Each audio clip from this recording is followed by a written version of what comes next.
All right, focus on the family.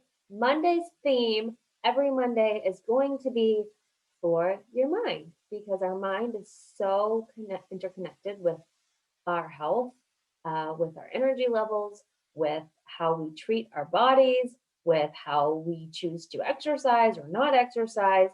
And our mind is especially connected to our relationship with food.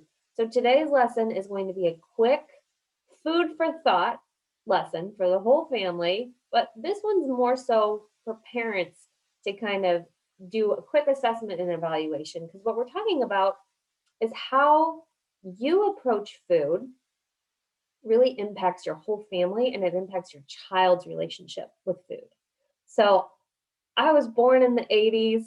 I was a child of the 90s. I grew up watching these crazy fad diets from Slim Fast to cabbage soup diets to, only eating fat-free everything, right? You name it, I've seen it. And growing up, watched women try it. I can say in my mother has always been really healthy and she is a great role model, but my extended family does not have a great relationship with food. And I didn't see outside of my own mom a lot of people who really understood that, you can have this balanced, healthy, holistic relationship with food, that it doesn't have to be a stressor. It doesn't have to cause you anxiety. It doesn't have to be a source of comfort or control. And so that's what, like, realizing that that was lacking in my adolescent life really kind of shaping, I don't want to say an eating disorder, but there are a lot of disordered ways of looking at food. And that's what I wanted to cut off in my own family. That's kind of what we're going to talk about right now. So these are just some reflection questions for you, understanding that your children are not going to do what you say, they're going to do what they see you do. So, for mothers of girls, this becomes especially important because girls tend to be more body image conscious, especially with social media the way it is now.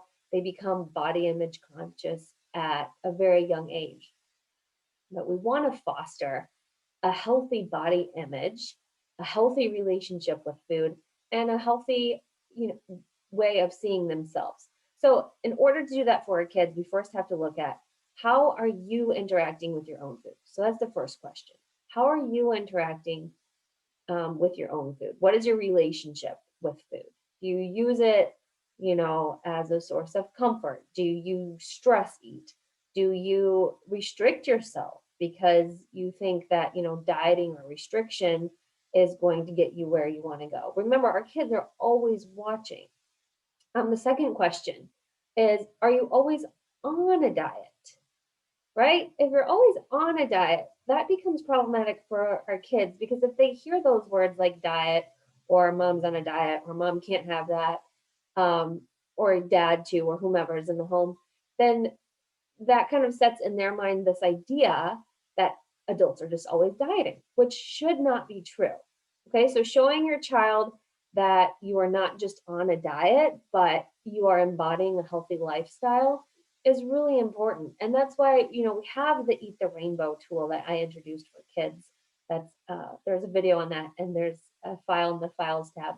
But more so they need to see you approaching food in a healthy, balanced way. That's where, if you need guidance on that, To Be Mindset or Ultimate Portion Fix, both really great programs. To Be Mindset was created by a registered dietitian who um, really put together a comprehensive program, not just to understand nutrition, but to understand your relationship with food and the emotional triggers that surround food. That's a really solid program if you need more guidance.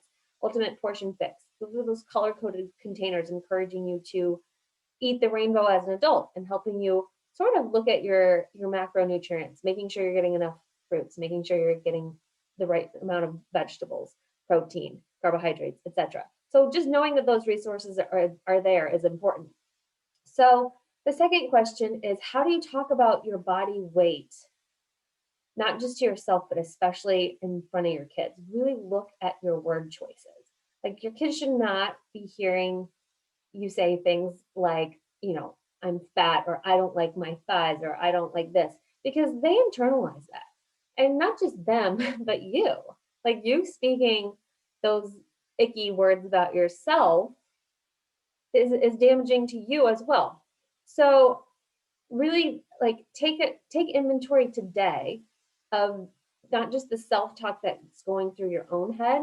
You need to catch that and rein it in, but also the talk that your kids are hearing you say out loud.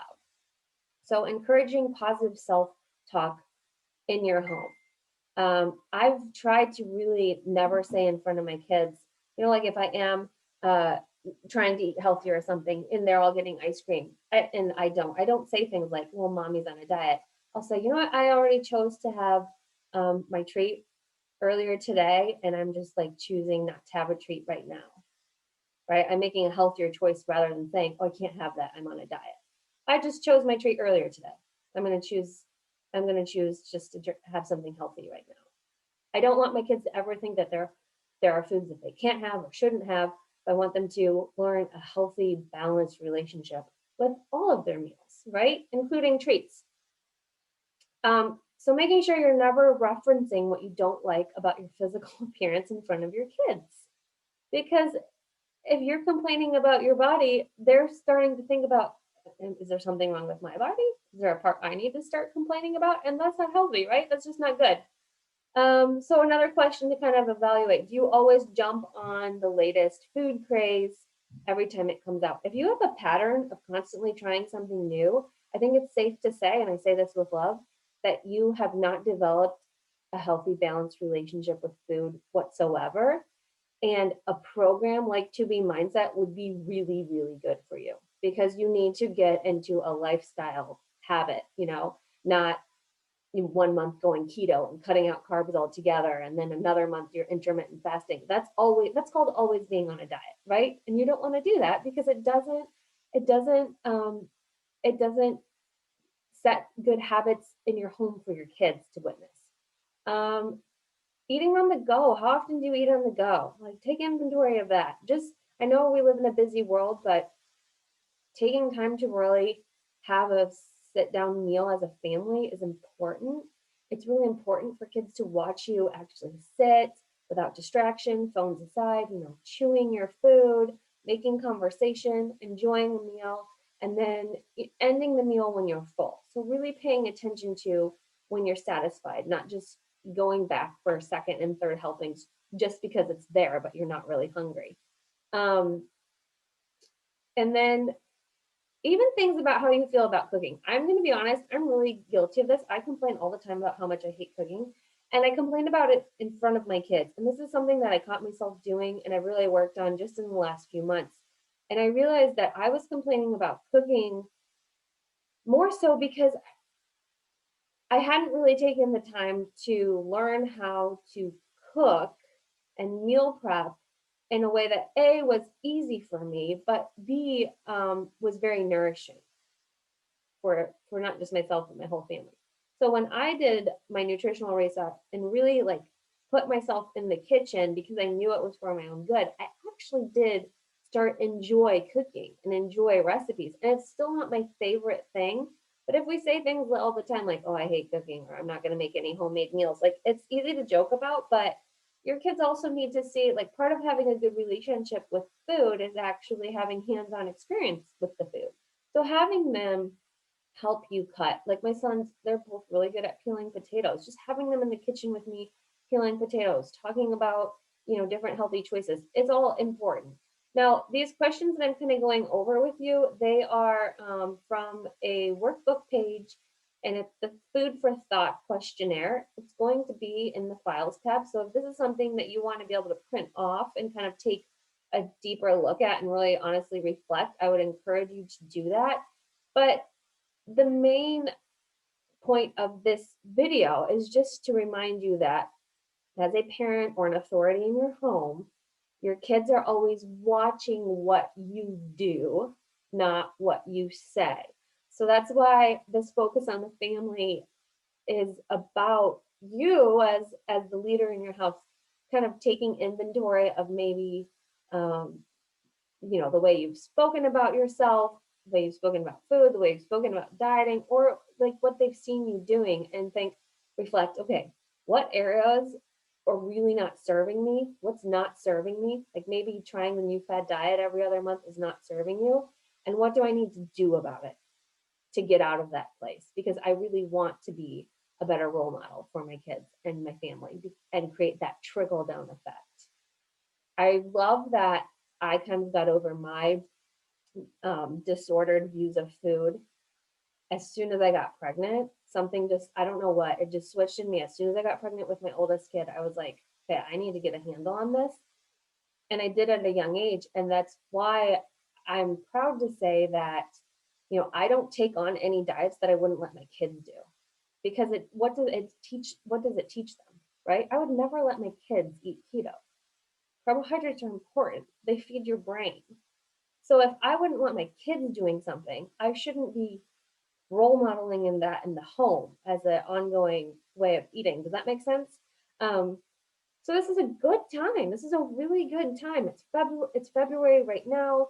We're talking about family. We're talking about food. It's a good time to reflect on where your relationship with food falls.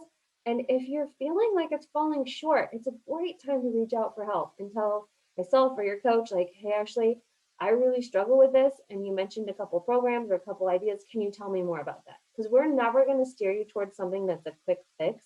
We're going to steer you towards something that is an ongoing lifestyle that you and your whole family can get behind. So again, check out that food for thought questionnaire in the files tab if what I've talked about interests you and you want to dig deeper, and reach out if you have any questions.